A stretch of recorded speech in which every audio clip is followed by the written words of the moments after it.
Press news కి స్వాగతం.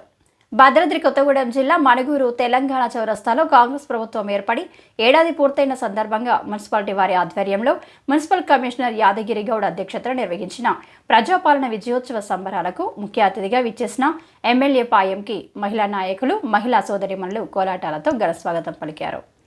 అనంతరం పట్టణ పేదరిక నిర్మూలన సంస్థ పట్టణ స్వయం సహాయక సంఘాలకు 15 సంఘాలకు చెక్కులను అందజేశారు.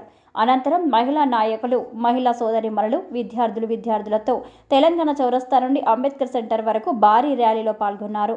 పాయం మాట్లాడుతూ ప్రజాపాలన విజయోత్సవాలు నిర్వహించిన మున్సిపాలిటీ వారికి, ఈ కార్యక్రమానికి విచ్చేసిన మహిళా సోదరిమణులకు, విద్యార్థులకు ప్రతి ఒక్కరికి హృదయపూర్వక నమస్కారాలు తెలియజేసి, మణుగూరు పరిధిలోని మున్సిపాలిటీలో ఈ మధ్యనే అనేక అభివృద్ధి పనులకు 17 కోట్లు మంజూరు చేశామని, మున్సిపాలిటీ పరిధిలోని కట్టవాగు పూడిక పనులను పూర్తి చేశామని, దానివల్ల శాశ్వతంగా మణుగూరు పట్టణానికి వరద ముంపు ఉండదని, అకాల వర్షాల వలన ముంపుకి గురైన 2500 కుటుంబాలకు తక్షణ సాయం కింద 16,000 రూపాయలు ఆర్థిక సాయం తెలంగాణ రాష్ట్ర ప్రభుత్వం అందజేసిందని, వరదల వల్ల మృతి చెందిన కుటుంబాలకు 5 లక్షల రూపాయలు ఆర్థిక సహాయాన్ని 24 గంటలలో అందించిన చరిత్ర కాంగ్రెస్ పార్టీకి చెందిందని, ప్రజలకు ఎటువంటి సమస్య వచ్చినా నేరుగా తన దృష్టికి తీసుకురావాలని, తక్షణమే సమస్య పరిష్కారం కోసం కృషి చేస్తామని తెలియజేశారు.